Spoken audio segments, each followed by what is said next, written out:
Selamat pagi rekan-rekan, selamat datang kembali setelah liburan Lebaran.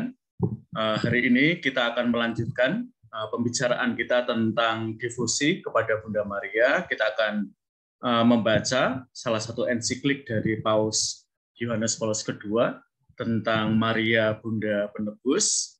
Nah, nanti kita akan langsung meminta kalian untuk berbagi pengalaman kalian berkunjung ke salah satu tempat pesiaran Bunda Maria, apa yang sudah kalian dapat, karena waktu kita tidak banyak ya, terutama nanti kalau kita sudah memasuki bulan Mei, ini sudah bulan-bulan yang menentukan, ya, hampir pada akhir semester, maka kita ingin kerja lebih cepat. Apakah ada petugas doa dulu di antara kalian? Ada, Romo. Oke, silahkan. Marilah Romo, Suster, dan teman-teman kita bersatu dalam doa dalam nama Bapa, Putra, dan Roh Kudus. Amin. Ya Tuhan, bersyukur kami hatur dalam tangan atas segala berkat dan perlindungan-Mu selama kami beristirahat di malam. Ya Allah Bapa, pada pagi hari ini kami tidak memulai perkuliahan kami. Kiranya Engkau senantiasa memberkati, sehingga apa yang kami pelajari pada hari ini dapat kami tuangkan di kemudian hari. Kami puji nama-Mu Tuhan, kini sepanjang masa. Amin. Amin. Dalam Bapa dan Putra dan Roh Kudus. Amin. Amin. Oke, terima kasih Fiona. Selamat pagi Romo. Ya, yuk. Sebelum masuk ke perkuliahan kita, petugas kemarin udah nentuin yang bawain renungan Romo. Renungan singkat. Oke, silakan.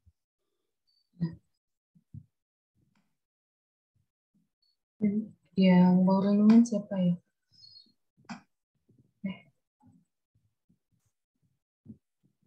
Bacaan. Dari.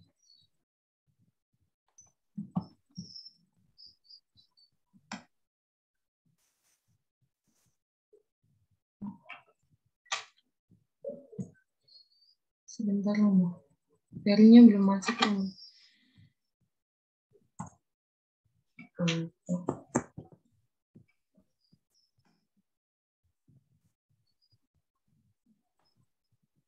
Oke, kita lanjut kuliah aja ya. Iya. Karena waktu kita pendek. Nah, rekan-rekan, pagi hari ini kita akan berbicara sebuah ensiklik dari Paus Yohanes Paulus II, Redemptoris Mater, yang barangkali kalian lebih familiar dengan nama ensiklik ini, Maria Ibunda Sang Penebus.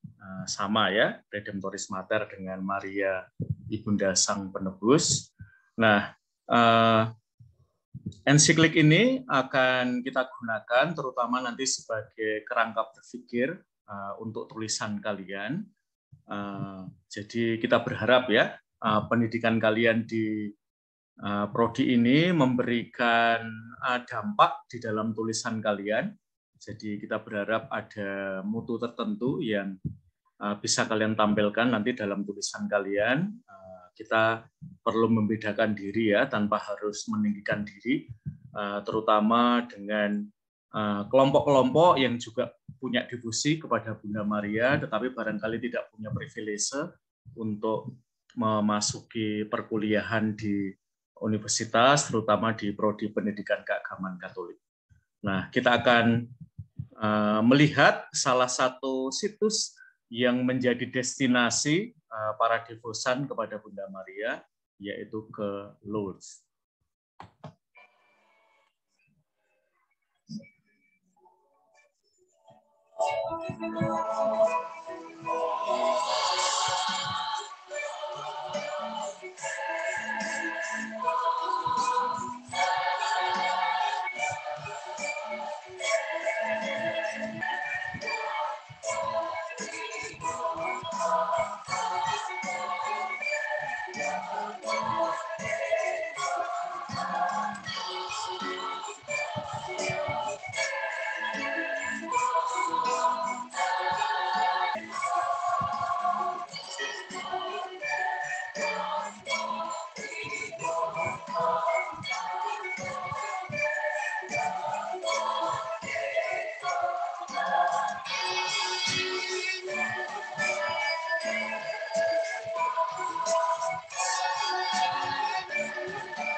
tempat seperti Lourdes dan juga nanti tempat-tempat lain adalah tempat-tempat yang disucikan, dan seringkali tempat ini berada pada lokasi yang tinggi, yang seringkali menyimbolkan kesucian. Dan mari terutama buat kita yang belum pernah ke sana, kita melihat para devosan yang berkunjung ke tempat ini. Jadi dalam devosi kita tidak sekedar mendengarkan kata-kata para devosan, melainkan juga seringkali gestur mereka, bahasa tubuh mereka, gerak-gerik mereka. Itu seringkali setara pentingnya ya dengan kata-kata yang mereka sampaikan. Penelitian kalian, kalian kita minta ya untuk memperhatikan hal-hal yang melampaui kata-kata. Sikap tubuh tertentu ketika mereka berdifusi, doa-doa yang mereka lantunkan.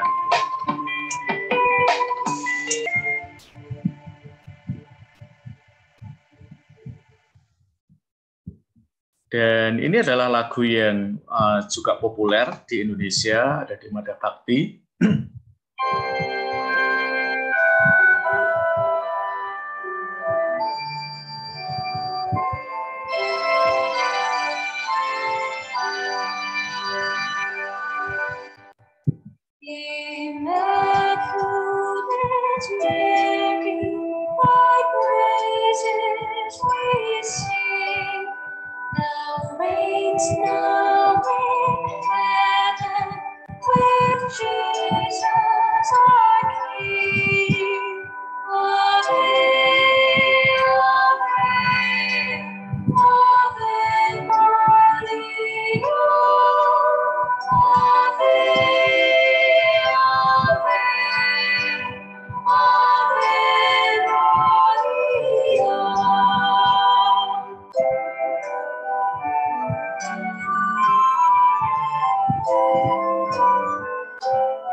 Oke, sebelum kita melihat pengalaman beberapa peziarah di Lourdes, pagi hari ini kita akan mendengarkan sharing kalian dulu. Maka silahkan kalian raise hand buat kalian yang sudah berkunjung ke salah satu situs Bunda Maria ya.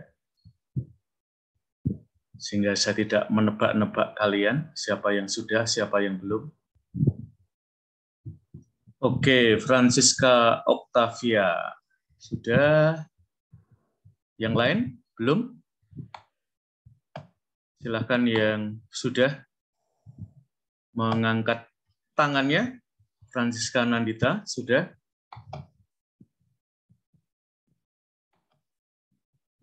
Apakah hanya 2 ini yang sudah? Silahkan mengangkat tangan. Fiona juga sudah. Apakah hanya 3 orang ini? Kalau baru 3 orang ini, yang lain segera ya, karena waktu kita tidak panjang. Kita akan selalu membuat progres setiap minggu. Kita mulai aja dari Mbak Francisca.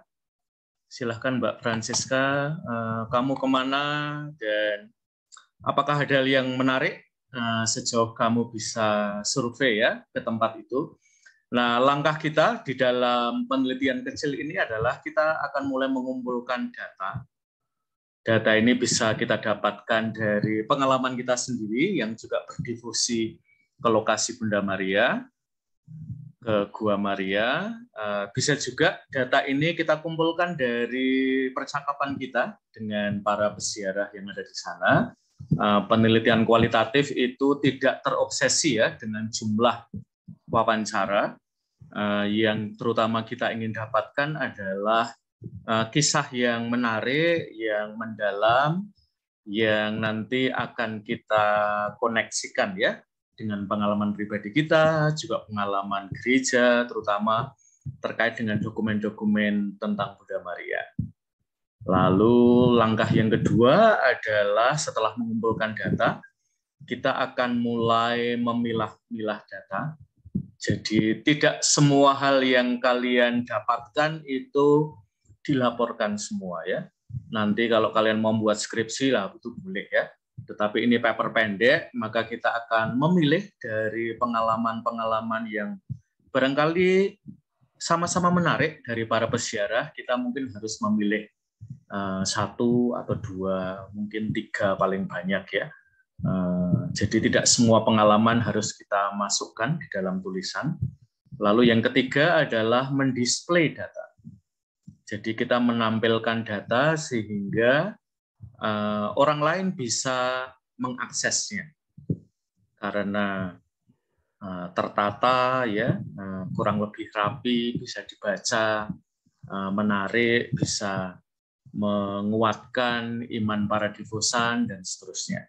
Lalu yang terakhir adalah mengambil kesimpulan. Dan kita mulai aja dari pengumpulan data, karena sebagian besar dari kalian belum melakukannya ya. Oke, silahkan Mbak Francisca. Baik Romo, terima kasih dan selamat pagi. Selamat Jadi pagi. untuk survei, saya kemarin melakukannya tanggal 30 April, hari Sabtu. Nah, di situ saya surveinya di Gua Maria Padangbulan, tepatnya di Kabupaten Prisewu, Provinsi Lampung. Nah, oke, itu jauh nggak, Mbak Francisca, dari lokasi kamu? Dari rumah itu kurang lebihnya 9 kilo, Romo. Oke, jadi kamu bisa ke situ lagi ya, Mbak Francisca. Ya. Jadi beberapa tempat itu perlu, tidak cukup ya, kita hanya sekali. Kadang-kadang kita perlu beberapa kali untuk ya menemukan, kita sebut aja ya, informan yang kita butuhkan ya. Untuk penelitian yang sangat serius itu misalnya yang pernah saya lakukan, saya butuh 5 tahun ya untuk berkunjung ke tempat itu. Jadi saya setiap akhir pekan kalau tidak ada halangan saya selalu ke situ karena merasa sejauh beberapa bulan ke situ kok kayaknya belum ketemu informan yang saya pengen nulis tentangnya ya. Jadi dari segi waktu, maka teman-teman yang sama sekali belum melakukan riset, silahkan segera ya, karena kita tidak selalu bisa menemukan informan yang kita butuhkan dengan sekali kunjungan. Kadang-kadang kita perlu melakukannya, mungkin agak mengubah waktunya, lalu pada waktu apakah paling hening atau ketika banyak sekali peziarah yang datang ke situ, itu nanti akan menentukan ya hasil penelitian kalian. Silahkan lanjut, Mbak Francisca. Baik, Romo. Dalam survei kemarin, saya mendapatkan 2 orang partisipan. Nah, di sini saya tertarik dengan partisipan pertama. Beliau bernama Bapak Jumadiono. Dan dia itu berasal dari daerah Bukit Lama, Palembang. Kenapa saya tertarik? Karena di situ beliau hadir tidak sendiri, namun mengajak anaknya, lalu cucunya. Cucunya memang masih kecil.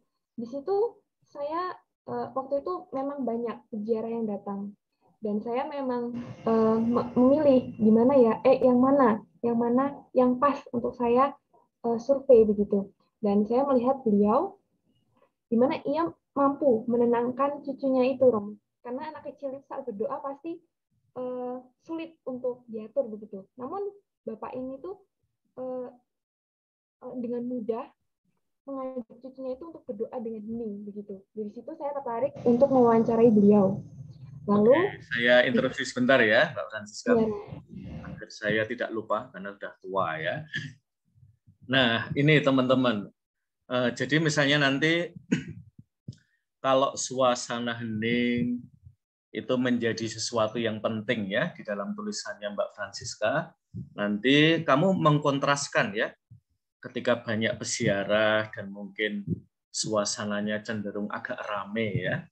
Lalu Mbak Francisca justru menampilkan ya bagaimana orang dari suasana yang rame ya, mungkin ketika masih ada di luar tempat itu, lalu ketika orang masuk ke situ, lalu berangsur-angsur ya, suasana keheningan itu diciptakan. Dan seperti Mbak Francisca lihat ya, barangkali untuk anak ini sesuatu yang jauh lebih menantang.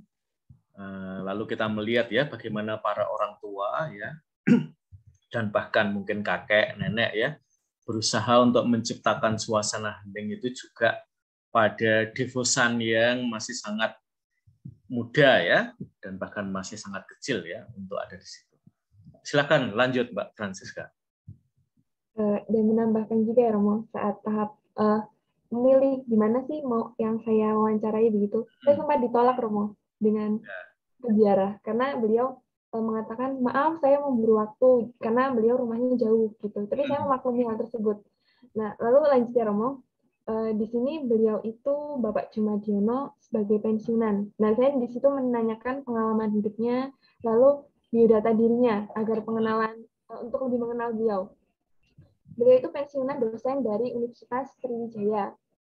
Nah di situ dia memiliki pengalaman sebagai ketua lingkungan, lalu menjadi ketua dewan, prodiakon. Namun sejak pandemi beliau tidak berhenti menjadi prodiakon karena umurnya yang sudah tidak mumpuni begitu. Nah, beliau juga mengatakan saat bekerja dulu itu dia jarang melakukan kegiatan seperti difusi, apalagi ke Gua Maria pada bulan ini di Lampung gitu. Karena ia menyibukkan pekerjaannya. Lalu setelah anak-anaknya dewasa dan memiliki keluarga, ia terpanggil di mana anak-anaknya mengajaknya untuk pergi ke Gua Maria tersebut. Dari situ saya menanyakan juga peranan Bunda Maria itu sebagai apa dalam hidup Pak Jumadiono ini. Beliau mengatakan bahwa Bunda Maria itu sebagai suri tauladan. Suri tauladan tersebut tidak hanya untuk ibu-ibu, begitu, namun juga bapak-bapak seperti saya, begitu Pak Jumadiono mengatakan tersebut. Nah, lalu saya mengatakan lagi, apakah Bapak melakukan kegiatan difusi di rumah seperti doa rosario atau apa Pak? Lalu dia menjawab bahwa setiap jam 1 ataupun 2-3 subuh malam beliau melakukan doa. Nah, doa-doa tersebut itu ia sampaikan untuk anak-anaknya, untuk arwah-arwah leluhur mereka. Nah, dan di sini beliau menyelipkan doa 3 Salam Maria, Romo. Nah, di sini ia juga memberikan pengalaman, berbagi pengalaman dengan saya, karena di situ dia hadir dengan istrinya. Namun istrinya tidak mau diwawancarai, jadi diwakili oleh Pak Jumadiono. Nah, di sini beliau mengatakan bahwa Pak Jumadiono dan Ibu Jumadiono ini dulunya itu bukan Katolik, Romo, bukan dari keluarga Katolik. Mereka Muslim. Nah, mereka pun menjadi umat Katolik itu setelah pernikahan 7 tahun kalau tidak salah. Kemarin itu saya mendengar. Nah, di situ mereka saat ingin masuk menjadi anggota gereja, banyak tantangan, Romo. Di mana keluarga, baik dari pihak istri maupun pihak suami, itu keberatan. Namun dengan prinsip mereka, karena sudah menikah ya Romo, mereka memiliki tujuan yang sama untuk mengikuti Yesus. Nah, di sini Pak Jumadiono kan sudah menjadi dosen waktu itu. Di situ ia sempat dikucilkan oleh beberapa pihak gitu. Nah, dia juga mendapatkan godaan, di mana dalam dunia kerja ia sering mendapat tantangan, sering mendapat pancingan untuk amarah karena ia sering diprovokasi oleh teman-temannya karena ia pindah agama gitu. Nah, di sini juga sebagai mahasiswa, sebagai orang muda, saya juga meminta wejangan dari ibu karena pengalaman yang begitu menginspirasi menurut saya. Di situ ia mengatakan bahwa di saat kamu sudah lulus, sudah memiliki pekerjaan yang mapan, tahanlah godaan yang dimana dapat membiaskan atau mengalihkan imanmu terhadap Yesus. Begitu Romo, terima kasih. Oke, ini termasuk wawancara yang kaya ya, maka selamat untuk Francisca. Jadi nanti beberapa kata kunci yang menarik itu bisa kamu bisa kamu gunakan ya di dalam tulisan, misalnya godaan, lalu provokasi, lalu suri toladan iman, dan terutama yang menarik menurut saya adalah pernyataan dari bapaknya itu ya, bahwa Bunda Maria itu bukan hanya suri toladan iman untuk para perempuan, melainkan juga untuk para bapak ya, seperti saya. Nah itu kalimat yang kuat ya, Francisca ya. Lalu kamu bisa cerita tentang jernih bapak itu ya, ketika dia akhirnya memutuskan menjadi seorang Katolik ya, berikut kemudian tantangannya, sehingga lalu, nah nanti Bunda Marianya masuk di mana ya? Suri toladannya Bunda Maria itu ada nggak sih momen di mana Bunda Maria itu harus mengambil keputusan-keputusan yang sulit dan berat? Berikut godaan-godaan yang menyertai. Karena saya kira disitulah kisah Bapak itu ya ketemu dengan kisah Bunda Maria. Nah, nanti tugasnya Francisca adalah mempertemukan mereka ya di dalam tulisan kamu ya. Kadang-kadang itu tidak diungkapkan langsung dan mungkin juga belum direfleksikan ya. Kita menyebutnya sebagai pengalaman prareflektif. Nah, ini kadang-kadang kita tidak bisa ya mendorong mempush ya Bapak itu untuk menghubungkan Maria dengan kisah dia. Nah, itu tugasnya Francisca ya. Dari kisah-kisah yang sudah disampaikan kepada kamu, lalu kamu mencoba mencari sesuatu dari Bunda Maria yang yang ketemu ya dengan kisah Bapak itu ya. Lalu lalu kamu bisa mengimajinasikan ya ketika Bapak itu mengajak istrinya, mengajak anaknya, cucunya. Misalnya kita bisa mengandaikan bahwa Bapak itu juga pengen bahwa Bunda Maria itu menjadi suri toladan untuk mereka.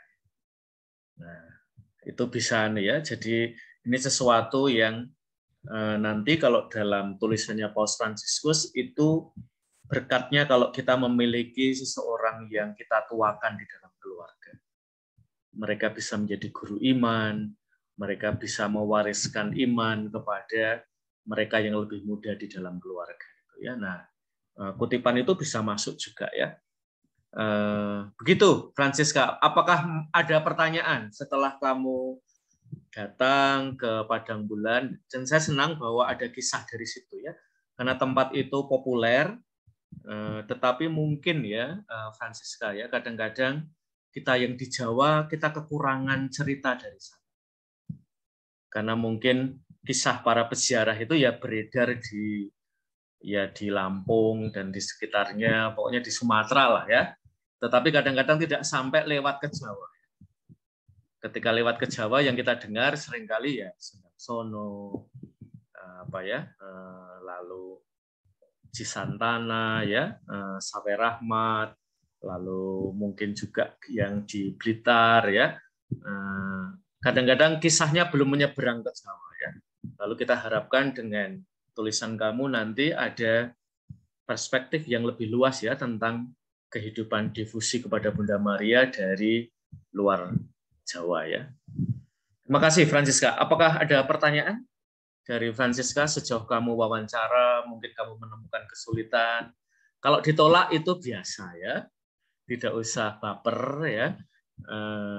Dan seringkali di dalam keluarga nggak apa-apa Francisca ya, salah satu mewakili ya. Karena seringkali Bapak juga mewakili keluarga, dia tidak hanya berbicara tentang pengalamannya ya. Lalu kalau bisa dengan ibunya, anaknya itu juga baik ya, tetapi tidak harus lengkap ya ketika kamu wawancara mereka.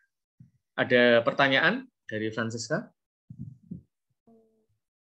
Ini mungkin pertanyaan gini ya Romo, untuk pengalaman kan saya memperoleh partisipan ada 2. Nah di sini tadi saya tertarik dengan Bapak Jumadiono. Lalu di sini Romo mengatakan saya kaya kan dari survei ini. Apakah saya harus survei lagi atau bagaimana Romo? Tergantung ya Francisca ya, kamu merasa ini sudah mencukupi atau belum ya menurut kamu ya. Apalagi misalnya Bapak itu masih bisa kamu kontak ya, misalnya kamu boleh nggak minta WA-nya dan Bapak itu oke ya, atau istrinya itu bisa juga ya, jadi tidak harus ketemu di sana, tetapi mungkin kamu bisa kontak, tidak harus kalian di sana ya, tapi saya ingin melengkapi datanya ya, apakah ada sesuatu yang mungkin belum diceritakan dan apa ya menurut Bapak saya baik kalau tahu tentang itu ya. Atau Francisca merasa kayaknya ini sudah bagus sih, tapi apa ini paling bagus ya? Nah, itu mungkin kalau kamu masih punya waktu, kamu bisa datang ke sana lagi, tidak harus kadang-kadang mencari partisipan ya, atau mencari informan atau responden, tetapi mungkin lebih kamu ini ya, apa ya, keheningan tempat itu, kamu mencoba mengeksplorasi lebih ke situ. Atau suasana para peziarah yang ada di situ ya, mereka apa ya, yang datang ke situ itu apa ya, para peziarah yang kayak apa sih ya, apakah cuman turis ya, yang nggak punya waktu banyak atau cuman apa ya, numpang foto di situ ya, atau kamu melihat sesuatu yang lain ya. Karena ini ya, apa, hidup difusi itu seringkali menyelamatkan iman kita. Ketika seringkali ya ibadat-ibadat bersama, liturgi-liturgi bersama itu kadang-kadang tidak selalu bisa menyentuh masing-masing pribadi ya. Difusi itu justru seringkali menyelamatkan iman kita pada posisi itu. Atau kamu pengen mendeskripsikan tempat itu ya, kalau kamu punya foto gampang ya, kita bisa apa memberi. Tapi kadang-kadang kita perlu datang ke situ ya untuk dapat feel-nya aja ya. Tempat itu buat para peziarah gimana sih? Atau nanti Francisca juga mulai melihat ke pengalaman kamu sendiri ya. Jadi setelah pengalaman Bapak itu kita taruh di depan, lalu Francisca share kamu sendiri, apakah Bunda Maria juga jadi suri teladan iman kamu sebagai perempuan ya, dan bagaimana sosok itu menyentuh kamu juga ya, seperti dia menyentuh Bapak itu. Jadi jangan sampai nanti pengalamannya Francisca hilang ya. Seringkali itu menjadi awal, atau kita kalau kita merasa kisah Bapak itu bagus banget sih, maka mau saya taruh di depan dan kemudian saya baru nambahin dengan pengalaman saya. Itu juga boleh ya. Dan ini latihan ya, Francisca, boleh kamu di depan, boleh kamu di belakang ya. Kadang-kadang penulis yang baik itu malahan kamu di belakang. Orang pembaca akan lebih respect ya. Ini Mbak Francisca ini nggak menonjolkan dirinya ya, tetapi menonjolkan informan yang dia ajak bicara ya. Lalu kita melengkapi aja hal-hal kecil yang mungkin belum disentuh oleh Bapak itu. Begitu Mbak Francisca. Baik Romo, berarti bisa ditambahkan dengan pengalaman iman penulis saya sendiri, lalu deskripsi mengenai Gua Maria pada bulan itu sendiri bagaimana, begitu ya Romo? Dan nanti pada akhir Francisca mencoba menghubungkan ya. Jadi salah satu yang saya kira nanti membuat tulisan kamu tidak menjadi laporan ya.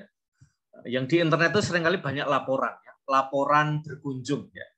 Nah, kita melangkah lebih jauh daripada membuat laporan. Kita berefleksi ya secara teologi pastoral tentang pengalaman orang, pengalaman saya sendiri berdevosi ke Gua Maria. Maka nanti ada banyak ya, Francisca ya. Nanti saya akan membantu kalian juga menunjukkan beberapa dokumen yang bisa kalian gunakan ya. Minggu yang lalu sudah ada satu dokumen ya. Minggu ini juga ada satu dokumen. Edisi lengkapnya sebenarnya ada ya, tapi biar kalian nggak kewowokan baca ya, saya hanya memberi 30 halaman ya.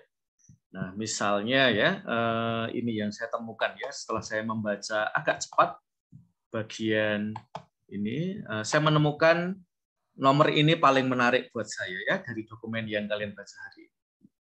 Maria menempatkan diri antara putranya dan umat manusia dalam situasi kekurangan, kebutuhan, dan derita mereka. Dia menempatkan diri di tengah-tengah, yaitu dia berlaku sebagai perantara, tidak sebagai orang luar, melainkan dalam kedudukannya sebagai seorang ibu. Ya, buat saya kutipan ini, kalau saya diminta menulis paper ya oleh dosen saya, dosen teologi doa dan devosi, saya akan mengambil bagian ini misalnya. Kalau setelah saya baca nomor ini yang saya tertarik banget ya. Begitu Mbak Francisca ya. Jadi nanti antara pengalaman umat, pengalaman saya, lalu beberapa tulisan tentang Bunda Maria itu bisa kita blend ya menjadi sebuah tulisan yang menarik. Begitu Mbak Francisca. Baik Romo, terima kasih banyak. Oke, ya. Silahkan, siapa yang mau lanjut setelah Mbak Francisca? Tadi yang sudah raise hand. Saya Romo. Oke, silahkan. Saya mengambil survei itu Jumat tanggal 6 Mei 2022 pukul 8 sampai 11 malam. Dan saya mengambil tempatnya itu di Gua Maria Regina Pacis. Itu sendiri di Gua Maria Gua Maria Regina Pacis itu Gua Maria dekat gereja paroki saya. Parokimu di mana? Pugeran. Oke, Pugeran ya. Jadi nanti teman-teman karena ada banyak Gua Maria yang mungkin namanya sama, kalian harus lebih membuat spesifik ya, lokasinya ada di mana, di Jogja atau di Lampung atau di Papua atau di Kalimantan atau di Sulawesi ya, agar nanti tidak saling ternyata itu ya bukan yang dimaksud mungkin oleh pembaca ya, karena pembaca itu berasal dari lokasi yang beragam dan mungkin di tempat mereka juga nama itu juga ada ya. Oke, silakan lanjut Francisca. Nandita. Berada di Jalan Bantul, Kota Yogyakarta. Ya.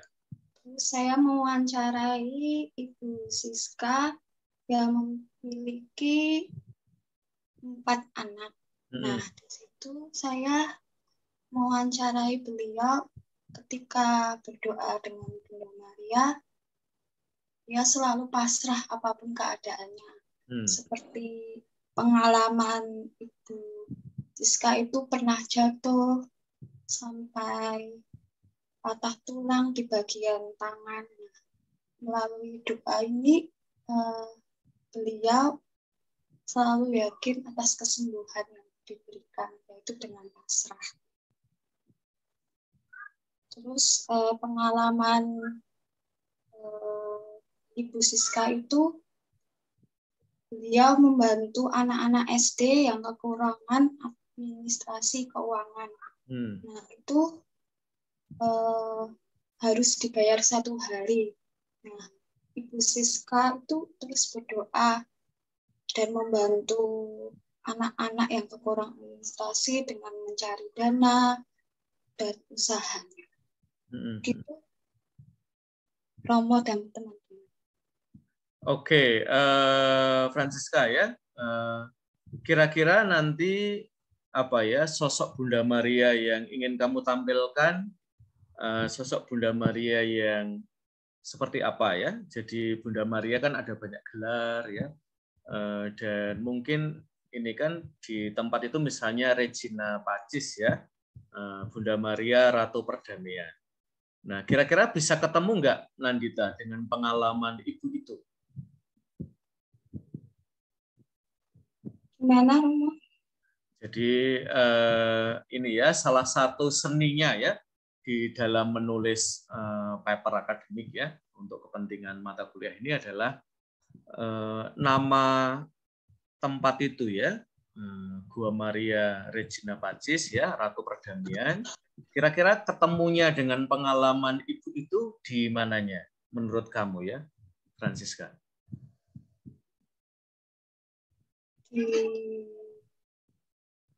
Membantu anak-anak yang kekurangan administrasi. Nah, misalnya kelihatannya itu yang paling ini ya, Francisca Nandita ya, itu pengalaman yang paling kuat ya.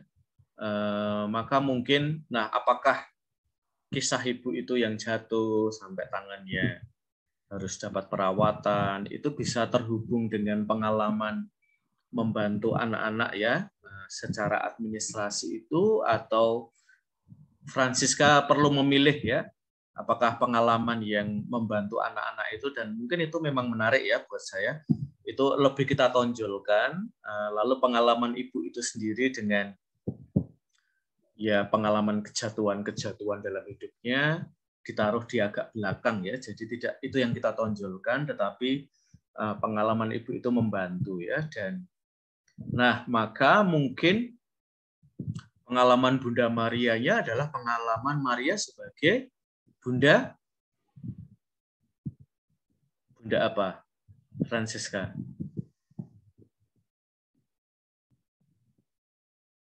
Maria Bunda penolong ya.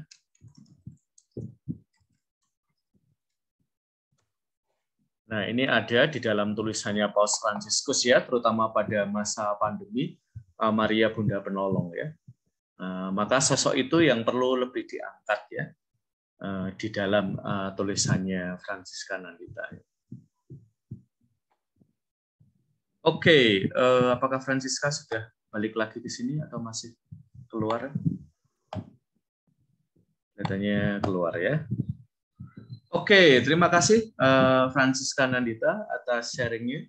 Siapa tadi yang mengangkat tangan setelah Francisca Octavia dan Francisca Nandita? Silahkan langsung aja open mic ya. Oke, Mbak Tria Mustika. Ya, sebelumnya saya belum melakukan wawancara, tapi saya ini berasal dari pengalaman saya sendiri. Saya berkunjung di Gua Maria Regina Mojosongo, tepatnya di Surakarta, Jawa Tengah. Oke, kamu dari situ? Saya dari Karanganyar, Romo. Oke, dari Santo Pius? Bukan, Paroki Santo Stefanus Jumapolo. Jumapolo ya. Kok jauh-jauh sampai Mojosongo, Mbak Tri?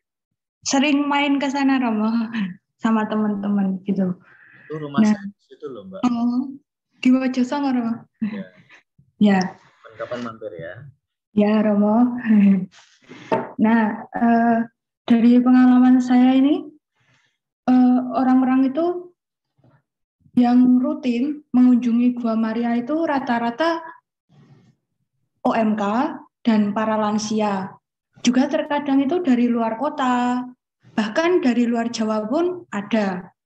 Nah, banyak sekali pengunjung yang setiap hari menurut saya itu berkunjung ke sana, walaupun banyak pengunjung, tapi suasana keheningan itu tetap tercipta, Romo, di tempat itu.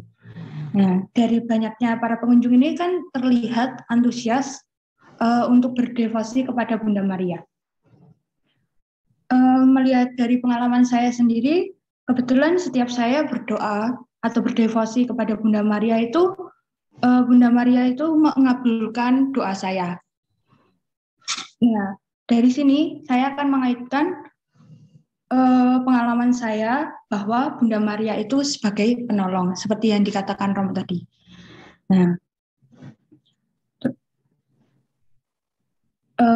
adapun kegiatan juga rutin di Gua Maria Mojosongo itu seperti misa malam Jumat pertama, terus juga banyak pengunjung itu melakukan rosario bersama atau rosario pribadi, mengaturkan ujub pribadi atau berdevosi kepada Bunda Maria.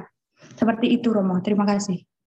Oke, Mbak Tria nanti bisa melengkapi ya, karena kamu punya beberapa teman ya. Mungkin kalian devosi bersama ya, nggak apa-apa ya kalau mau wawancara teman kamu ya. Yang penting bukan anak pendikat ya, karena kalau anak pendikat nanti lain ya hasilnya ya. Ya, di lain kesempatan saya akan berwawancara, Romo. Terutama ini Mbak Tria, menurut saya yang menarik ya, terutama bahwa devosi itu juga punya tempat dalam hati orang muda. Nah, terutama kita mau mengeksplorasi itu ya. Mengapa devosi itu menarik ya, terutama untuk orang muda. Dan mengapa kadang-kadang dalam hari tertentu ya liturgi kadang-kadang tidak menarik untuk orang muda. Karena seringkali liturgi kita itu menjadi sangat formal, sementara devosi itu justru memberikan ruang-ruang pada informalitas ya. Dan itulah yang orang muda sekarang itu cari. Ya, agama yang tidak terlalu formal, yang memberikan kebebasan ya kepada mereka untuk berrelasi dengan Allah, dengan Yesus, dengan Bunda Maria. Maka devosi itu punya daya pikat tertentu untuk orang muda karena sebagian karena itu ya. Bahkan pada masa pandemi devosi itu menjadi pilihan untuk orang muda ya untuk merawat iman mereka ketika misalnya misa daring itu ya kembali seperti misa-misa sebelum masa pandemi ya, kadang-kadang tidak menyentuh terlalu formal dan macam-macam ya, sehingga orang muda itu selama masa pandemi banyak terselamatkan hidup imannya karena devosi mereka, terutama ke Bunda Maria ya, termasuk ke Mojosongo ya, salah satu destinasi terutama untuk mereka yang ada di sekitar Solo Raya ya. Itu Mbak Tria ya. Jadi lalu poin kedua yang menurut saya bisa kamu eksplorasi adalah dalam pengalamanmu ya sebagai seorang devosan,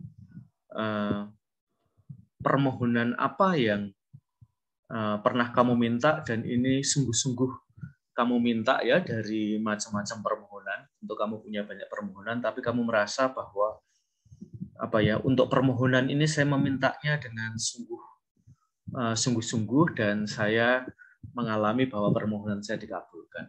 Nah, itu bisa menjadi kisah pribadi yang kamu angkat ya, bahwa Bunda Maria hadir dalam hidup iman saya sebagai sosok penolong ya. Maka ketika dalam permohonan kan kita memohon pertolongan dari Tuhan. Maka mungkin itu perlu di-share ya kepada pembaca. Kamu sendiri sebagai orang muda, permohonan kamu apa sih ya?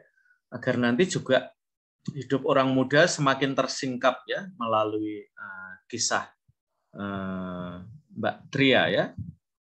Oke, terima kasih Mbak Tria. Apakah ada pertanyaan?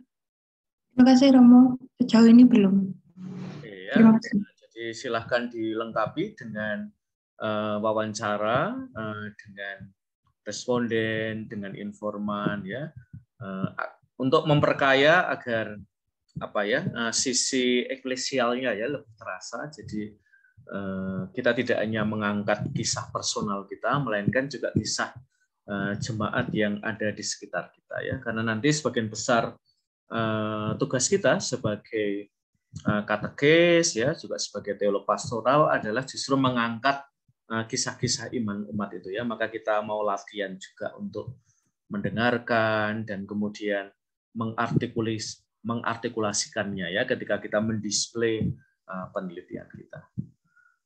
Oke, saya kira masih ada satu lagi yang tadi mengangkat tangan, siapa ya? Ada 4 orang yang tadi mengangkat tangan.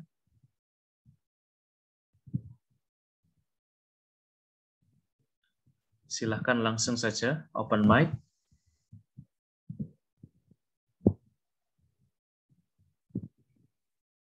Oke, saya akan menampilkan ini sebuah laporan dari BBC tentang kisah para peziarah di Lourdes, dan mudah-mudahan ini memberikan inspirasi ya kepada kalian yang masih akan melakukan survei atau melanjutkan survei. Inside Out, Pilgrimage to Lourdes, ya. Jadi tidak hanya melihat hal-hal yang luaran, melainkan mencoba masuk ya dalam pengalaman yang lebih dalam. Far south is Peak District, and every year some of the faithful from around Yorkshire up sticks and travel hundreds of miles to a small French village where miracles are reputed to happen. I went along to. Jadi ini adalah kisah para peziarah dari Inggris. Ya, berziarah secara khusus ke Lourdes. Almost 400 school kids travel by coach, but the church charters 3 aeroplanes for the elderly, infirm, and disabled. Dan yang diangkat di sini adalah kisah para lansia yang berziarah. Dan bahkan ini adalah lansia yang memiliki difabilitas yang menyandang sakit dalam hidup mereka. Nah, ini adalah salah satu contoh ya, teman-teman memilih yang kita wawancara ya. So you'll be the same as them then, won't you? In Bradford, Matthew, his mum Angie, and dad Albert are Lourdes veterans of many years. I've got to have a medical letter to say I can carry an ambulance bag, I can carry injections through customs, so that if Matthew is ill and an ambulance needs to come to him, we've got the Dan dengan sakit mereka, berziarah itu betul-betul menjadi perjalanan yang panjang.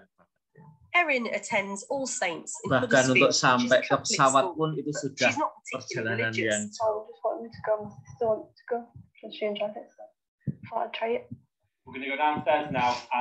Dan yang menarik teman-teman di Lourdes dan di beberapa tempat lain itu ada banyak volunteer, orang-orang muda yang datang ke situ untuk melayani kelompok-kelompok yang memang butuh bantuan mereka ya, untuk didorong ya, untuk diberi assistance ya, dibantu.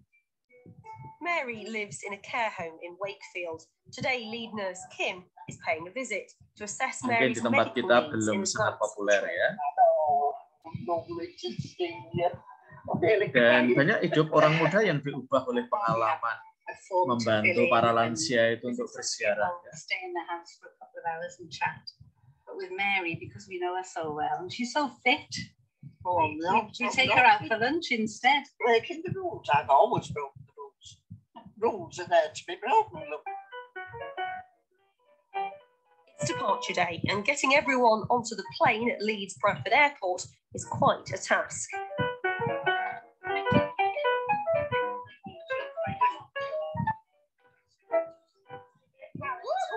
We've missed our take-off slot, so we've got to wait for the next one, which I think might be in about 10 minutes.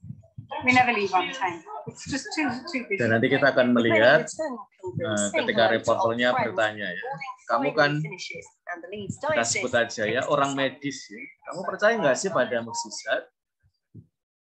Dan di sini apa ya, kesehatan dengan religiusitas itu ketemu ya, tidak dilawan-lawankan, tidak dikontrastasi. It has more hotels than anywhere in France outside of Paris. And at the center of it all is the sacred area known as the sanctuary. Back in 1858, a 14-year-old girl called Bernadette reported that she saw a vision of a beautiful lady surrounded by a dazzling light here in the grotto behind me. The vision, which has been recognized by the Church of the Virgin Mary, has a chapel to be built here on the site. After 3, everybody says cheese. 1, 2, 3. Many of the Leeds Diocese, Lourdes has a special spiritual and social appeal that brings them back every year. You like meeting people, don't you?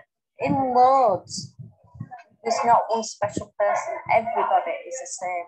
And that's right from dan tempat-tempat ziarah tertentu seperti Lourdes, itu orang tidak hanya sekali ke situ, melainkan orang secara rutin ya berziarah. And leave all the rest behind.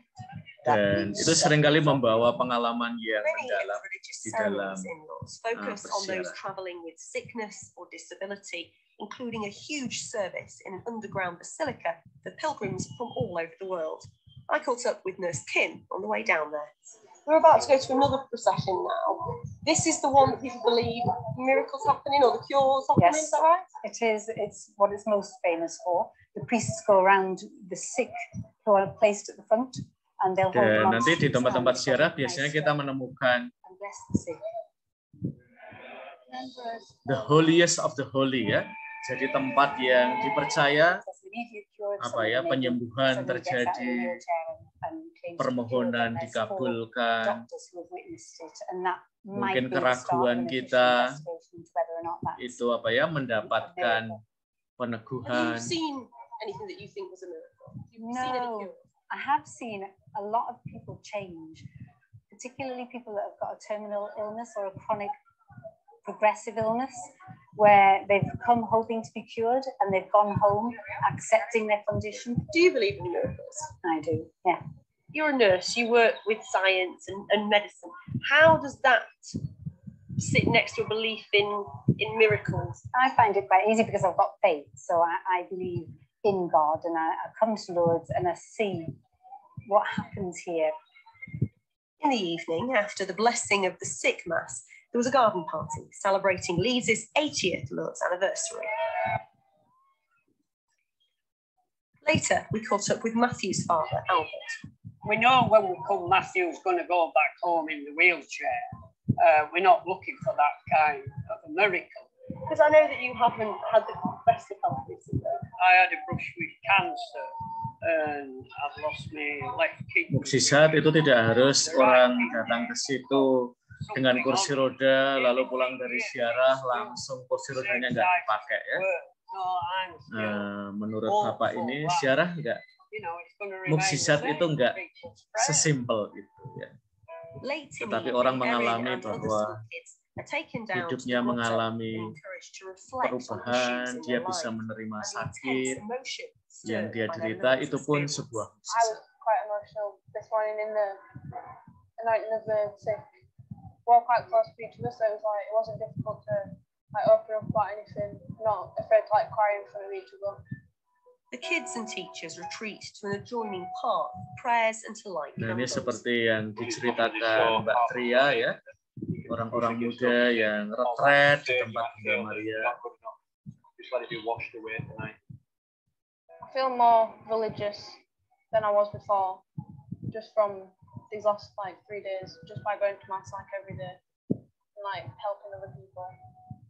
Even if you don't believe in miracles, the Leeds Diocese Lourdes pilgrimage still brings together young and old, sick and well, medical staff and volunteers in a unique community event, and they certainly believe that's something worth celebrating. Oke. Itu adalah pengalaman dari para peziarah di Lourdes. Oke, karena kita hampir di penghujung kelas, apakah ada pertanyaan terkait dengan tugas kalian untuk berkunjung ke tempat Bunda Maria? Apakah ada pertanyaan yang mau kalian ajukan kepada saya? Sekarang saya persilahkan.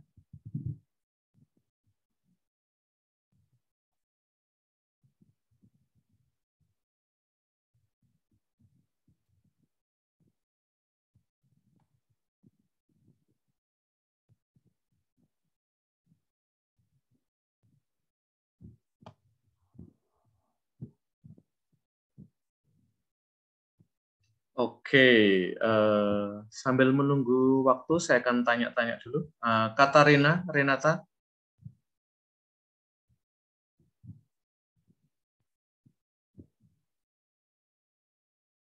Ya, Romo. Oke, kamu akan penelitian kemana, Mbak Katarina Renata? Di Gua Maria Sendang Ratu Anyar, Romo. Oke, itu di mana, Mbak? Ini Wonogiri.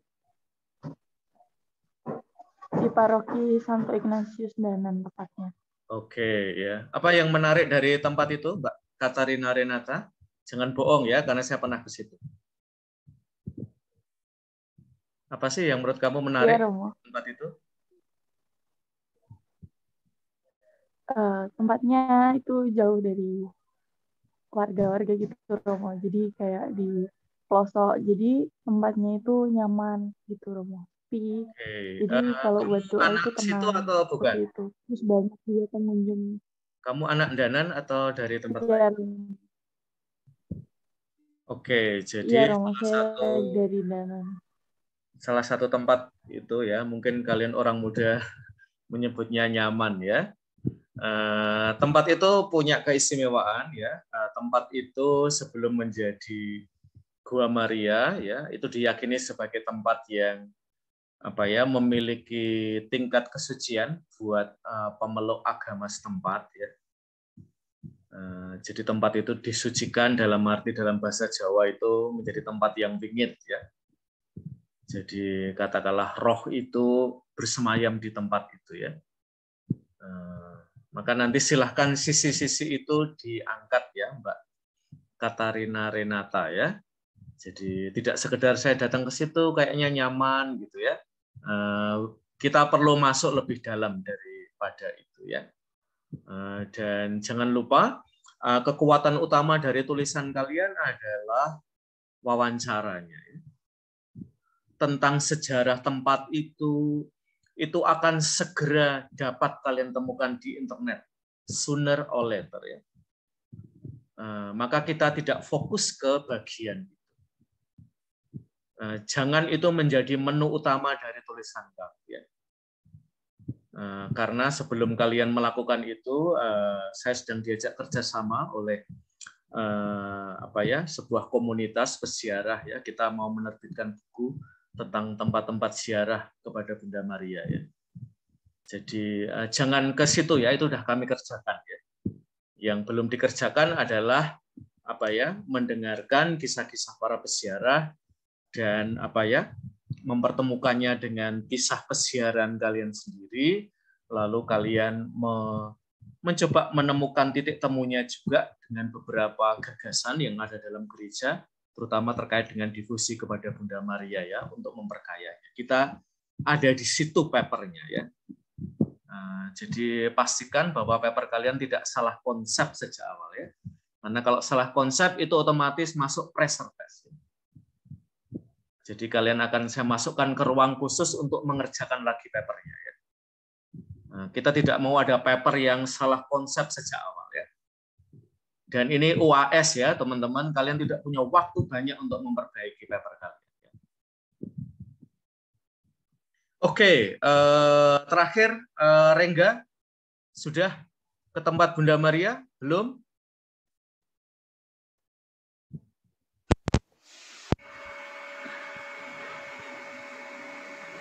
Halo? Halo, Romo. Ya. Belum, Romo. Oke, segera ya. Iya, Romo. Oke, yang terakhir Hari Pangestu. Kelihatannya yang tadi mestinya doa ya, atau memberi renungan ya. Iya, Romo. Yuk. Gimana? Sudah survei? Belum survei? Belum, Romo. Oke, teman-teman segera ya. Waktu kalian tidak banyak. Dan kita setiap minggu akan mengecek ya, kalian sudah melakukan survei atau belum ya. To be frankly ya, tidak ada paper yang baik yang ditulis tergesa-gesa. Kebanyakan tempatnya di tempat sampah. Ya. So don't try this at home ya. Jangan pernah nulis paper tergesa-gesa, terutama dengan saya ya, karena pasti akan saya kembalikan. Dan sekali lagi ya teman-teman, cara penulisan paper ini agak beda dengan mungkin paper-paper kalian. Kita selalu memberikan tempat yang istimewa pada pengalaman para peziarah. Jadi paper yang mulai dengan dokumen gereja akan langsung saya kembalikan. Karena kalian tidak mendengarkan saya ya.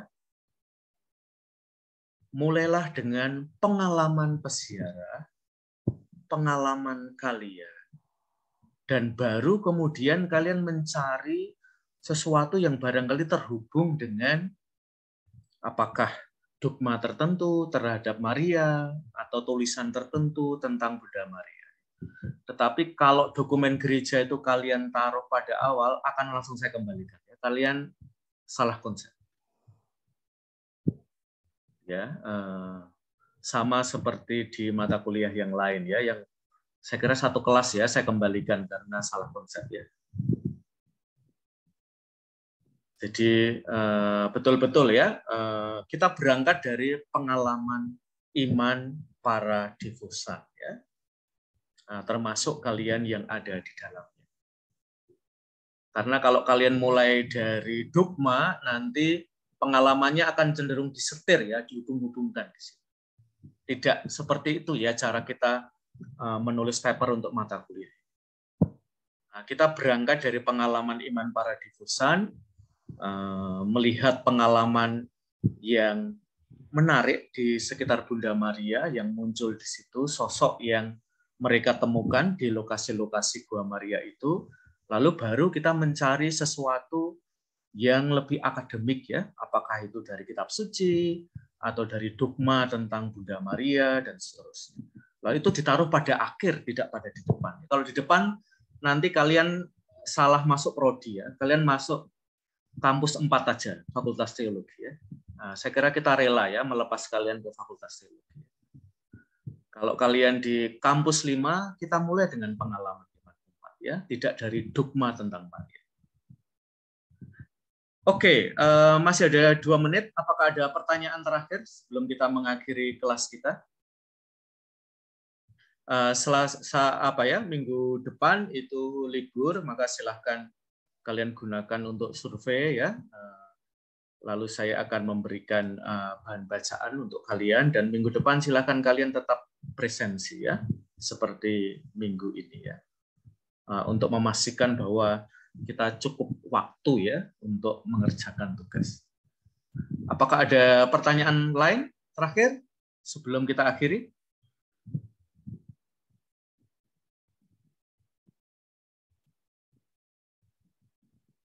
Oke, Dimas, Immanuel Dimas. Ya. Mau kemana kamu, Dimas? Saya juga mau ke sama kayak Katarina, tapi nggak terlalu fokus ke sana. Ya, mungkin di dekat-dekat Jogja atau juga Sukoharjo juga. Dan ini saya juga bertanya, kalau yang kita wawancarai kan 1 orang yang berdoa. Nah itu ada sangkut pautnya dengan keluarga, satu keluarga itu boleh nggak kita juga ikut sharing bertemu dengan suatu keluarga tersebut, pengalaman-pengalaman doa ya seperti devosi rosario dan juga mungkin devosi iman. Ya, kalau itu keluargamu sendiri sebaiknya jangan ya. Agar kalian punya pengalaman dengan orang lain ya. Kalau itu keluarga orang lain nggak apa-apa ya. Sebenarnya untuk lebih latihan ini ya, mendengarkan kalau itu masih internal kita itu lebih gampang ya. Maka saya melarang kalian untuk mewawancarai teman kalian satu kelas ya.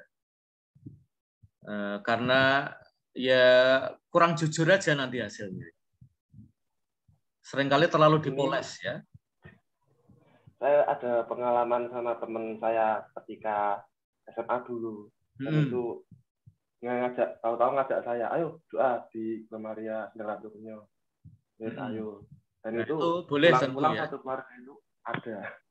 Ya, Oke. Saya wawancara keluarga tersebut. Bisa Dimas, bisa ya. Apalagi kalau keluarga itu memang punya tradisi yang sangat kuat ya untuk berdevosi kepada Bunda Maria. Itu seringkali pengalamannya, apalagi tidak sekedar 1-2 kali ya ke tempat Gua Maria Sendang Ratu Kenyo, tetapi memang sudah menjadi tradisi iman di dalam keluarga itu ya. Biasanya nanti pengalamannya jauh lebih mendalam. Jadi bisa Dimas ya. Oke, rekan-rekan, terima kasih atas partisipasi kalian di kelas pagi hari ini. Buat teman-teman yang sama sekali belum memulai penelitian, silahkan segera mulai ya. Waktu itu berjalan jauh lebih cepat daripada yang kita kira. Tiba-tiba harus dikumpulkan gitu aja ya. Tiba-tiba sudah UAS, dan UAS kali ini akan kita kumpulkan tepat waktu ujian. Jadi silahkan kalian segera, jangan menunda-nunda gawean ya. Pekerjaan akan selalu ada dan kita cenderung menunda-nundanya. Jadi silahkan segera ya. Mungkin setelah kelas ini langsung ya capcus pergi satset das-des ke tempat Bunda Maria. Terima kasih semuanya dan selamat.